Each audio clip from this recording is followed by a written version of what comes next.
fabulous Cannes Yachting Festival. The sun is setting, the customers are aboard, and we're almost ready for an evening cruise. Ahoy hoy, I'm Captain Boomies with Boat Test. We are on board the Seadeck 7. She's the second in the series.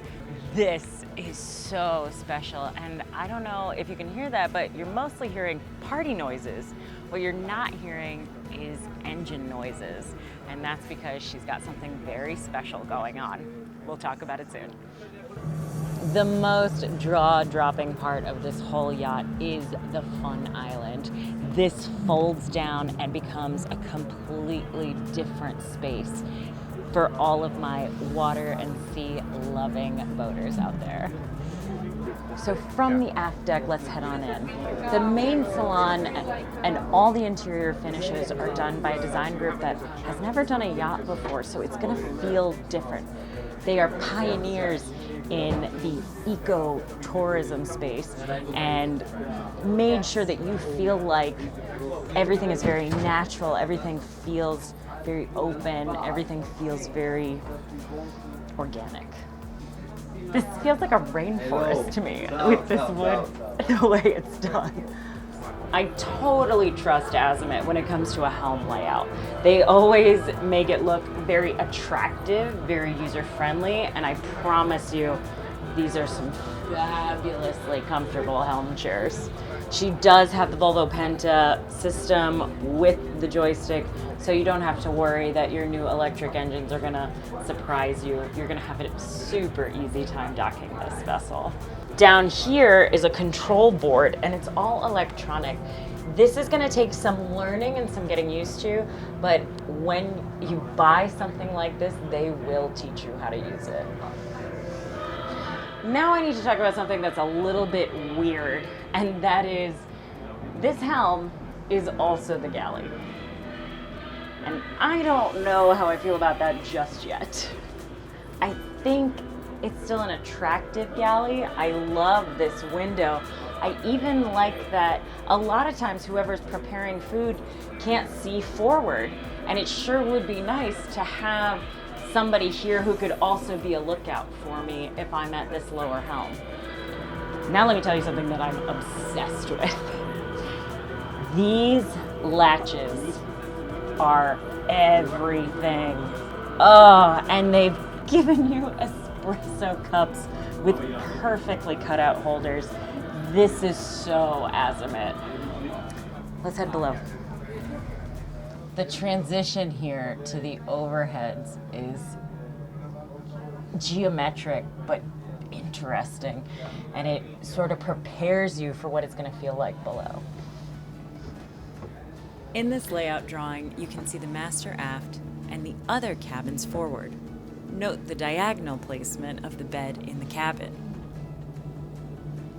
This is the master cabin, and it does feel more like you're going to a high-end eco resort than a yacht.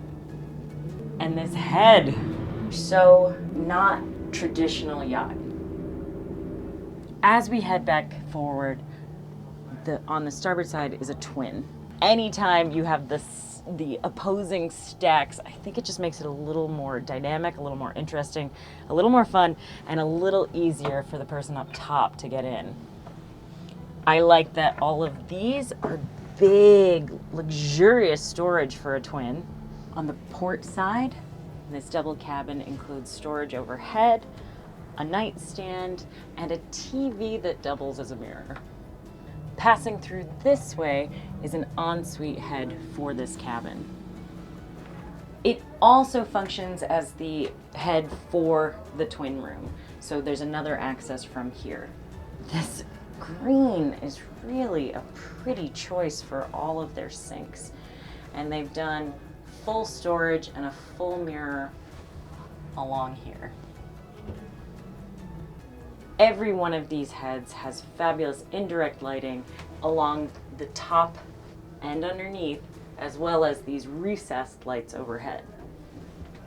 So now we're in the VIP, and they've canted the bed so that it gives both people lots of room if two folks are sleeping on here. On this side, there's some storage under here, and additional storage behind this, as well as a great closet. Inside here, the VIP head. The finishes continue with that eco green and wood and bronze. This is my favorite shower of all of the cabins because they've done this rounded shape right here. And I think it just adds a little more opulence, a little more elegance to what is otherwise still a really nice little rainforest experience. I will caution people that yes, it's non-traditional, which means they haven't taken into consideration maybe people with more difficulty getting around. There are a lot of steps up and steps down throughout this vessel. Here I have 2 steps just to get where I'm headed if I wanted to go back to the master. Or conversely, when I came into this cabin, I immediately had another step down. Okay, let's head back up because there is one more Helm station we have to talk about. I'm totally in love with this flybridge because they didn't skimp on cushion space.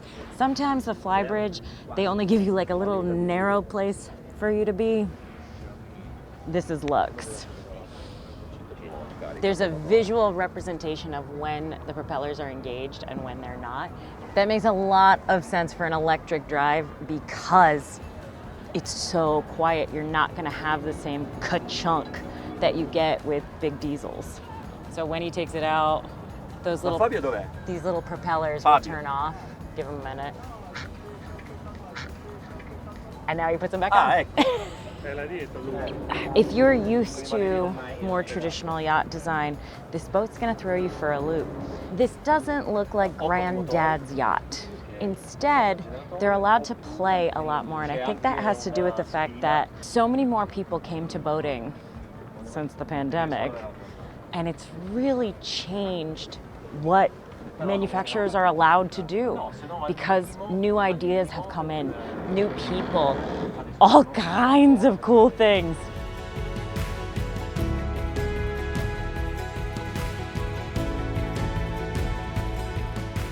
The party has started, the music is going.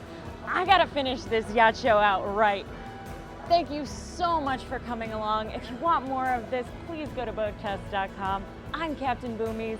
Life is better on a boat. See ya.